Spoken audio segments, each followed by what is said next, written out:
అధ్యక్ష, ప్రభుత్వం నుంచి 10% డబ్బులు విడుదల చేసినప్పుడు సీమెన్స్ నుంచి రావాల్సిన గ్రాంట్ ఇన్ ఎయిడ్ ఒక్క పైసా కూడా రాలేదు.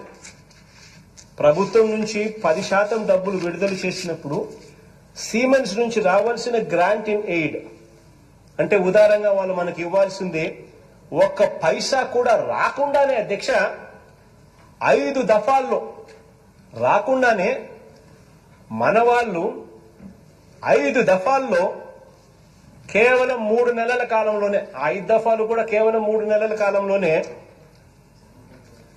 ప్రభుత్వం 370 కోట్ల రూపాయలు విడుదల చేసింది. అంటే ఏంటంటే అధ్యక్ష, అంటే గవర్నమెంట్ నుంచి ఇన్స్టాల్మెంట్ పోతుంది, ఆ మొత్తం షెల్ కంపెనీల ద్వారా మళ్ళీ చంద్రబాబుకు చేరిన వెంటనే మళ్ళీ సెకండ్ ఇన్స్టాల్మెంట్ ఇస్తారు.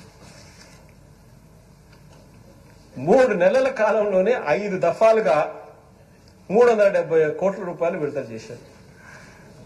డబ్బులు ఇవ్వడం, వీళ్ళు రూట్ చేసుకోవడం, మళ్ళా డబ్బులు వీళ్ళకి రావాల్సింది రావడం, మళ్ళీ సెకండ్ ఇన్స్టాల్మెంట్ చేయడం. అధ్యక్ష, నేను బటన్ నొక్కితే అధ్యక్ష డీబీటీ ద్వారా ప్రజల ఖాతాల్లోకి, నా అక్క చెల్లెమ్మల కుటుంబాల ఖాతాల్లోకి వెళ్తుంది అధ్యక్ష.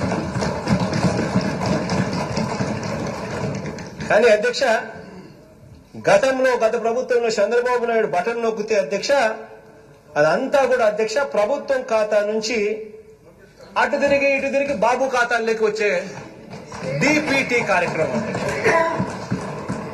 దోచుకో పంచుకో తినుకో అనే కార్యక్రమం అధ్యక్ష.